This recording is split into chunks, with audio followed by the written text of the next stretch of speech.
From storyflo, this is your daily audio brief for July 2nd. Riley, July 2nd. The morning read 10 stories, balanced sourcing throughout. Let's get into it. First, from NTR News. US and Iran hold separate meetings in Qatar and agree to continue discussions. The United States and Iran sat down in Doha on Wednesday, each side meeting separately with mediators from Qatar and Pakistan. The Qatari host said the sessions produced positive progress and both parties agreed to keep the dialogue moving forward. These talks are part of a broader shuttle diplomacy effort that's been trying to revive the nuclear negotiations that have been on hold for years. No major breakthroughs were announced, but the tone was constructive enough that officials expect to stay in contact over the next few weeks. If the momentum holds, the next round of meetings could start shaping more concrete steps toward a longer-term arrangement. Next, second, from Bloomberg top, ECB split on next rate move as inflation sinks. European Union flags outside the European Central Bank ECB headquarters ahead of a rates decision news conference in Frankfurt, Germany, on Thursday, June 11, 2026.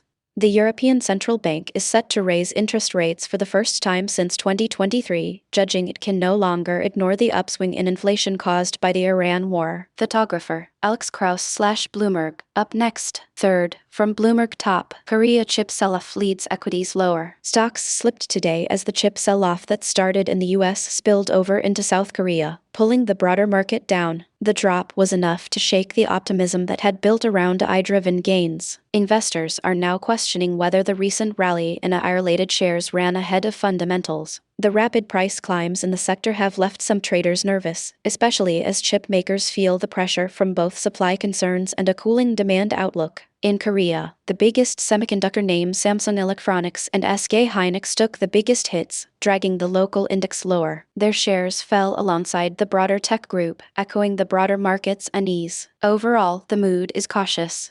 While the AI hype isn't gone, the market is reminding everyone that a swift climb can be followed by an equally swift pullback. And then, fourth, from Bloomberg top, KNDS postpones IPO citing European defense volatility. Tank maker KNDS postponed its initial public offering, citing volatility in the European defense sector and saying shareholders informed the firm they want to resume the process when market conditions are better. Bloomberg's Charles Keppel reports. Source: Bloomberg. Next, fifth, from RFI English. France advances assisted dying law with strict rules and safeguards. France's National Assembly has approved a new version of a bill creating a legal right to assisted dying, bringing the country closer to a major change in end-of-life care. The legislation sets out who could qualify, how requests would be made, and the safeguards designed to prevent abuse of the law. Up next, sixth, from the Hindu top, a terrorist is a terrorist. India calls for collective action to root out murderous ideology. Harish Parvatheni, India's permanent representative to the United Nations, told the Assembly this week that terrorism in any form must be condemned without exception. He said the motives behind attacks, whether political, religious, or strategic, don't change the fact that murder is unacceptable. Parvatheni urged every nation to work together, sharing intelligence and resources, to dismantle the ideology that fuels such violence. He stressed that collective effort is the only way to prevent future attacks and to send a clear message that no grievance can justify killing innocent people. And then, seventh, from the Hindu top, Monsoon Tracker Live. Heavy showers flood parts of Mumbai, slow road traffic and trains. Heavy rain since early Thursday, July 2, 2026 morning led to waterlogging in prime areas such as Dadar, Parel, Hindmata, Charkap, Worli, Gorgaon, and Andheri, causing inconvenience to commuters and slowing vehicular traffic. Next, eighth, from NPR World. Russian missiles and drones kill 11 and cause damage across Ukraine capital. Ukrainian officials reported that Russian ballistic and cruise missiles backed by drones struck Kyiv early Tuesday, leaving 11 dead and a swath of damaged apartments, schools, and power lines. The strikes hit several districts, prompting residents to flood underground metro stations for shelter. Emergency crews moved through the rubble, clearing debris and tending to the injured, while city authorities warned that the attacks could disrupt water and electricity supplies for hours. The Ministry of Defense said the barrage was the most intense since the war began, targeting both civilian and strategic sites. People on the ground described a city shrouded in smoke, sirens echoing, and a palpable sense of shock that lingered long after the explosions faded. The damage, they added, will take months to repair, and the human toll feels like a wound that won't close quickly. Up next, ninth, from Bloomberg top, Erdogan shows Europe why NATO needs Turkey's clout on defense. Turkey's defense chief just wrapped a visit to Europe,